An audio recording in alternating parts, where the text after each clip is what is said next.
দ্বিতীয়ত যে কমেন্ট করলে আমি নিজে বুঝতে পারি যে তোমরা আমার ভিডিওটা দেখেছো কারা কারা। আর তার থেকেও বড় কথা কি বলতো, যদি তোমরা ভালো বলো তাহলে আমি একটা মন থেকে ইন্সপিরেশন পাই যে না আমার ভিডিও তোমাদের ভালো লেগেছে, পরবর্তীকালে আর একটু ভালো করার চেষ্টা করি।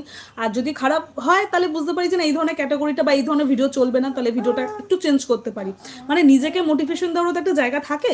তো তোমাদের এই দুটো কারণেই বলি, প্লিজ যারা যারা যাদের কাছে শর্টস মাঝে মাঝে পৌঁছায় স্ক্রল করতে করতে, হয়তো সবসময় যাবে না, তো তারা দেখার পর একটু লাইক একটু কমেন্ট করে দিও, তাহলে আমার ভিডিওটা রিচটাও পারবে আর আমি ব্যক্তিগতভাবে মোটিভেশনটাও পাই, এই আর কি। নাতি কোথায় গেল? নাতির কি হয়েছে রাইডার আজকে?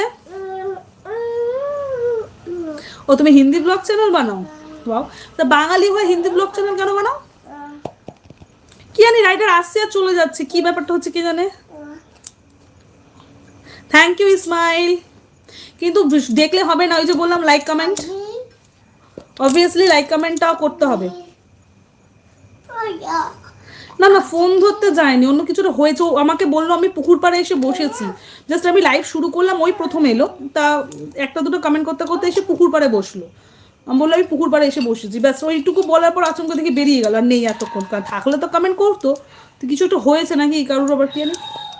রাইডার ফোস্ট মিষ্টি করছে, খাবে রাইডারে খাচ্ছে চিন্ময় আর অন্ত দুজনেই খাবে, তোমরা টাইম গনিয়ে এসছে। আমি ভাবলাম হিন্দি ভিউয়ার্স তো বেশি, তো হিন্দিতে তাই। হ্যাঁ এটা পসিবল। আমি জানো তো আগে হিন্দি যখন ভিডিও শর্টস করতাম ভালো ভিউজ আসতো, এখন না হিন্দিতেও ভালো ভিউজ আসে না, ওই জন্য হিন্দি করাটা বন্ধ করে দিয়েছি।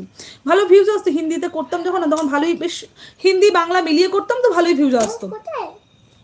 এখন আর হিন্দিতে করলে একদম ভিউজ আসে না, মানে পুরো ওই জন্য হিন্দি না করা বন্ধ করে দিয়েছি। বাংলাতে করলে যাও বা আসে, হিন্দিতে তাও আসে না।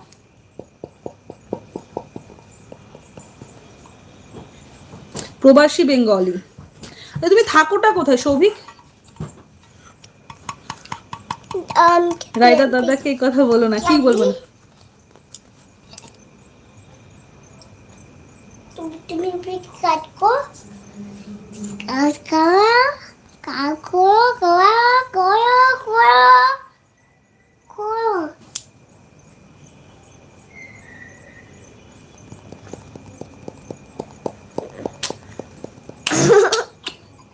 With a girl? Yes.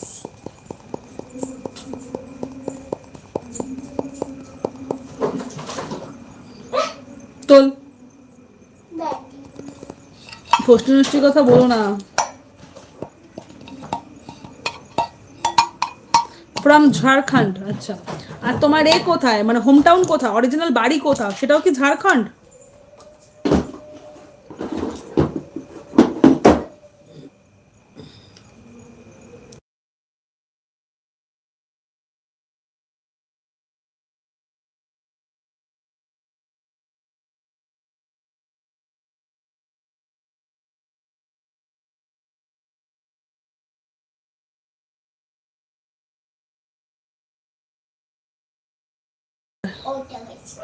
লাইভে এই তো পেয়ে গেছি দিদির শর্টস। কি বলছো চিন্ময়, বুঝলাম না। দাও উঠে পড়ো। এখন খুব টাফ গো ইউটিউব। ইয়েস, ভীষণ কম্পিটিশন, প্রচন্ড কম্পিটিশন।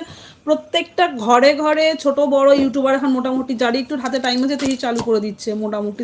যেমন ইনফ্যাক্ট যাদের ইনকাম আছে, ভালো চাকরি করে ব্যবসা করে, তারাও ইউটিউব পাশাপাশি করছে।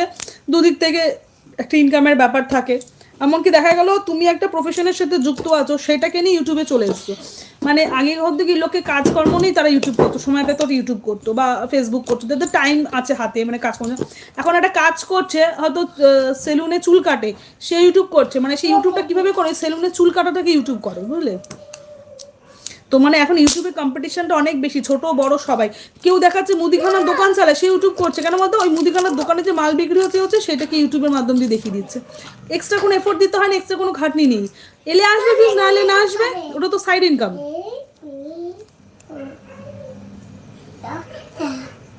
হ্যাঁ, মানে তোমার মানে ওয়েস্ট বেঙ্গলের অরিজিনাল বাড়িটা কোথায় গো বলো মো? আমি তো তখন থেকে কথাই বলে যাচ্ছি।